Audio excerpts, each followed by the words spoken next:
Hello student, আজকের এই ভিডিওর মাধ্যমে ক্লাস 9 রায়-মার্টিন প্রশ্নবিচিত্রা 2026-এর লাইফ সায়েন্স তথা জীবন বিজ্ঞান বিষয়ের যে model question paper 9 Nabadwip Hindu স্কুলের বিভাগ ক এবং বিভাগ খ, গ, ঘ এর সমস্ত এমসিকিউ, এসএকিউ এবং এলএকিউর সম্পূর্ণ নির্ভুল উত্তর সহ আজকের এই ভিডিওর মাধ্যমে আলোচনা করব।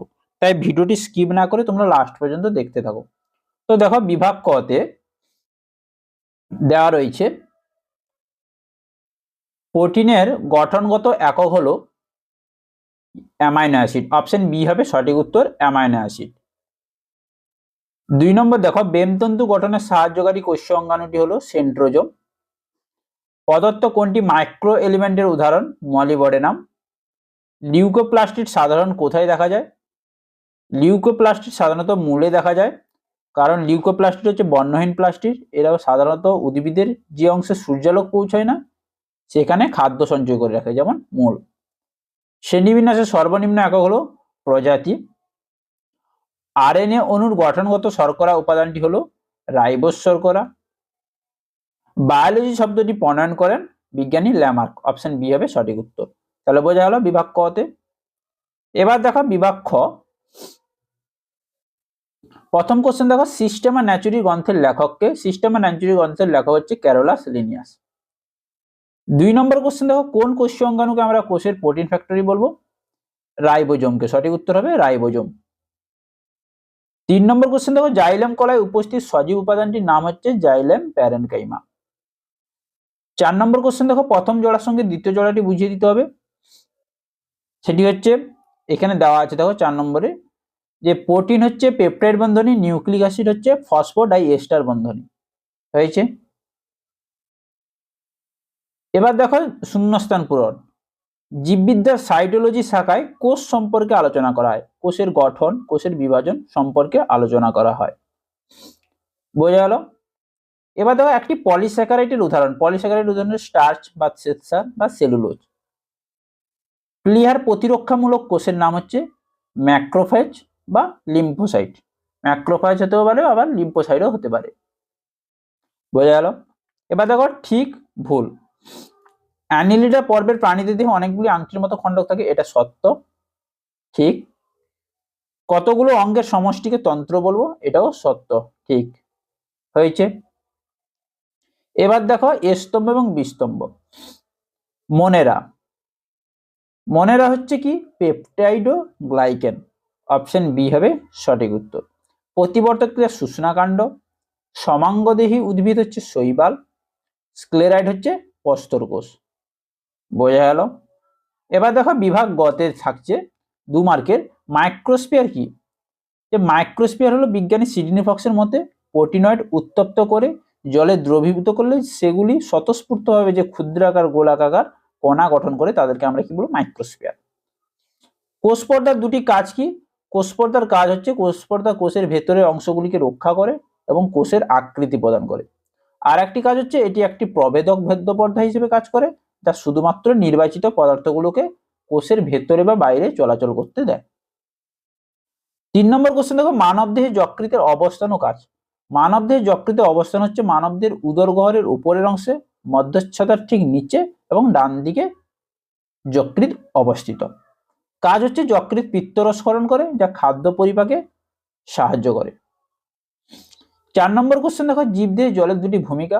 জল কোষের প্রোটোপ্লাজমের একটি প্রধান উপাদান এবং এটি বিভিন্ন জৈব রাসায়নিক বিক্রিয়ার মাধ্যমে হিসেবে কাজ করে। এছাড়াও এটি জীবদের তাপমাত্রা নিয়ন্ত্রণ করতে এবং রেচন প্রক্রিয়ায় সাহায্য করে। 5 নম্বর কোশ্চেন দেখো, একবীজপত্রী ও দ্বিবীজপত্রী উদ্ভিদের মধ্যে পার্থক্য। বিষয় হচ্ছে বীজপত্র এবং পাতার শিরাবিন্যাস। একবীজপত্রী উদ্ভিদের বীজের একটি মাত্র বীজপত্র, দ্বিবীজপত্রীতে 2টি বীজপত্র থাকে। পাতার শিরাবিন্যাস হচ্ছে একবীজপত্রীতে সমান্তরাল শিরাবিন্যাস, দ্বিবীজপত্রীতে জালকাকার শিরাবিন্যাস দেখা যায়। এবার দেখো ভিটামিন সির রাসায়নিক নাম ও অভাবজনিত রোগ। ভিটামিন সির রাসায়নিক নাম হচ্ছে অ্যাসকর্বিক অ্যাসিড এবং অভাবজনিত রোগ হচ্ছে স্কারবি। 7 নম্বর কোশ্চেন দেখো, একাইনোডার্মাটা পর্বের 2টি শনাক্তকরণ বৈশিষ্ট্য। এই পর্বের প্রাণীদের দেহে চুন নির্মিত অন্তঃকঙ্কাল থাকে এবং ত্বক কাঁটাযুক্ত হতে থাকে। এদের দেহে নালিকাতন্ত্র বা অ্যাম্বুলেক্রাল তন্ত্র দেখা যায়। যা চলনে সাহায্য করে। 8 নম্বর কোশ্চেন দেখো, পেশিকলার দুটি গঠনগত বৈশিষ্ট্য। পেশিকলা অসংখ্য সরু, লম্বা এবং সংকোচনশীল পেশিতন্তু বা পেশিকোষ দ্বারা গঠিত। পেশিকোষের সাইটোপ্লাজমকে সার্কোপ্লাজম এবং কোষ পর্দাকে সার্কোলেমা বলা হয়। হয়েছে। এবার দেখো বিভাগ ঘ। বিভাগ ঘতে দেখো প্রথম কোশ্চেন দেওয়া আছে, দ্বিপদ নামকরণের নিয়মগুলি আলোচনা করো, উদাহরণ সহ পক্ষী শ্রেণীর প্রধান দুটি বৈশিষ্ট্য লেখো। তো দ্বিপদ নামকরণ নিয়মাবলী হচ্ছে ল্যাটিন ভাষায় লিখতে হবে। দ্বিপদ নামকরণ এর দুটি অংশ হচ্ছে, একটি গণ, একটি প্রজাতি, এবং ছাপার সময় ইটালিক হরফে লিখতে হবে। হয়েছে। তার প্রথম অক্ষর গণের যেন বড় হাতের হয়ে থাকে এবং প্রজাতির প্রথম অক্ষর যেন ছোট হাতের হয়ে থাকে। পক্ষী শ্রেণীর হচ্ছে বৈশিষ্ট্য, এদের দেহে পালক দ্বারা আবৃত থাকে, সামনের দুটি বা ডানায় রূপান্তরিত হয়, এদের চোয়াল দাঁতবিহীন হয়, চঞ্চু বা ঠোঁটে পরিণত হয়। হাতের দাগের অথবা, অথবাতে রয়েছে দেখো একের দাগের অথবা শৈবাল ও ছত্রাকের মধ্যে 3টি পার্থক্য এবং ব্রায়োফাইটা জাতীয় উদ্ভিদকে কেন উভচর উদ্ভিদ বলবো। শৈবাল ও ছত্রাকের মধ্যে পার্থক্য বিষয় দেওয়া আছে ক্লোরোফিল, কোষপ্রাচীর, খাদ্য গ্রহণ। শৈবালে ক্লোরোফিল থাকে তাই এরা সালোকসংশ্লেষ করতে পারে, ছত্রাকের ক্লোরোফিল থাকে না, এরা পরজীবী বা মৃতজীবী। শৈবালের কোষপ্রাচীর প্রধান সেলুলোজ নির্মিত, ছত্রাকের কোষপ্রাচীর কাইটিন নির্মিত।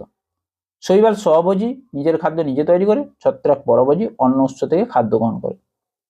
এবার দেখো ব্রায়োফাইটাকে আমরা উভচর উদ্ভিদ বলবো কেন? কারণ ব্রায়োফাইটা জাতীয় উদ্ভিদকে উভচর উদ্ভিদ বলা হয় কারণ এরা মাটিতে জন্মায় ঠিকই বা সিক্ত স্থানে জন্মায় ঠিকই, কিন্তু প্রজনন বা নিষেকের সময় এদের কিসের প্রয়োজন হয়?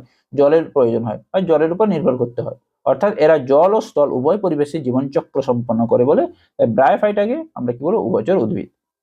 এবার দেখো 7 দাগের 2, একটি নিউক্লিয়াসে পরিচ্ছন্ন চিত্র অঙ্কন করে যেখানে 4টি অংশ চিহ্নিত করো। এটা তোমরা বইতে পেয়ে যাবে, টেক্সট বুকে। অথবা রয়েছে উদ্ভিদ কোষ ও প্রাণী কোষের মধ্যে পার্থক্য, প্রাইমর্ডিয়াল ইউটিকল বলতে কি বোঝো? উদ্ভিদ কোষে কোষপ্রাচীর থাকে, প্রাণী কোষে কোষপ্রাচীর থাকে না। উদ্ভিদ কোষে ক্লোরোপ্লাস্ট থাকে, প্রাণী কোষে থাকে না। উদ্ভিদ কোষে বড় কোষগোড় থাকে, প্রাণী কোষে অনুপস্থিত থাকে। উদ্ভিদ কোষে সাধারণত সেন্ট্রোজোম থাকে না, কিন্তু প্রাণী কোষে থাকে। প্রাইমর্ডিয়াল ইউটিকল কি? উদ্ভিদ কোষে পরিণত বয়সে বড় কোষগড় বা ভ্যাকুয়েল তৈরি হলে তার চাপে প্রোটোপ্লাজম, সাইটোপ্লাজম ও নিউক্লিয়াস কোষপ্রাচীরের ভেতরের দিকে পরিধি বরাবর যে পাতলা স্তর গঠন করে তাকে আমরা কি বলবো? প্রাইমর্ডিয়াল ইউটিকল। এটি মূলত কোষের ভেতরে প্রোটোপ্লাজমিক আস্তরণ। তাহলে বোঝা গেল, এই ছিল 9 নম্বর স্কুলে সমস্ত বিভাগে নির্ভুল উত্তর। তো ভিডিওটি ভালো লাগলে অবশ্যই লাইক করো, কমেন্ট করো, শেয়ার করো, এবং চ্যানেল নতুন হলে চ্যানেলটিকে সাবস্ক্রাইব করে রাখো, পাশে থাকা বেল আইকনটি বাজিয়ে দাও যাতে সবার আগে ভিডিওগুলো তোমরা পেতে পারো। তো নেক্সট ভিডিওতে দেখা হচ্ছে, আজ এই পর্যন্ত।